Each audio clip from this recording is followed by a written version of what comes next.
Alors, petite actu, toujours sur automobile propre, le BMW iX3 sera produit uniquement en Chine à partir de cet été.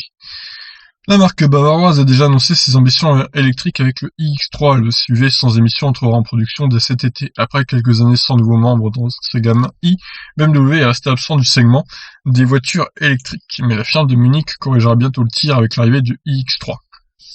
D'après Oliver Zips, le PDG de la marque Alelis, le BMW iX3 entrera en production cet été conformément au calendrier prédéfini par le constructeur, et ce malgré les incertitudes liées à la pandémie actuelle, notamment dans la région du globe où il sortira des chaînes. Le SUV sera exclusivement produit en Chine, dans l'usine de Shenyang.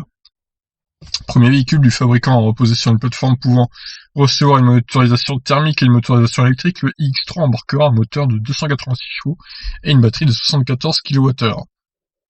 Cette dernière annonce une autonomie de 440 km sur un cycle de WLTP. Suffisante pour les Européens, la batterie n'a cependant pas été jugée suffisamment copieuse pour les revendeurs américains afin de satisfaire la clientèle locale. Selon eux, les 250 miles d'autonomie de l'EPA ne lui permettent pas d'être suffisamment compétitif sur un marché où un véhicule électrique doit présenter, au bas mot, une autonomie de 300 miles. Et oui, pour concurrencer Tesla, il faut au moins ça, hein, donc il va falloir se retrousser les manches là. D'ailleurs, c'est un peu bizarre parce que 250 miles, au final, ça fait 400 km et pas 440. Ouais, enfin bon, vous me direz, le PA, en général, ils sont plus sévères sur l'autonomie, sur la mesure d'autonomie, donc ça paraît logique finalement.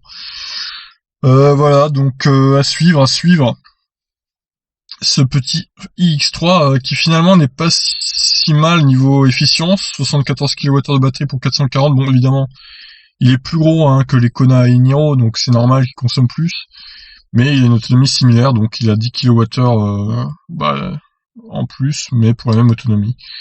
Donc voilà, à voir hein, les caractéristiques finales de ce véhicule. Et on verra son prix aussi, qui à mon avis ne sera pas donné. Je vous laisse réagir, ciao.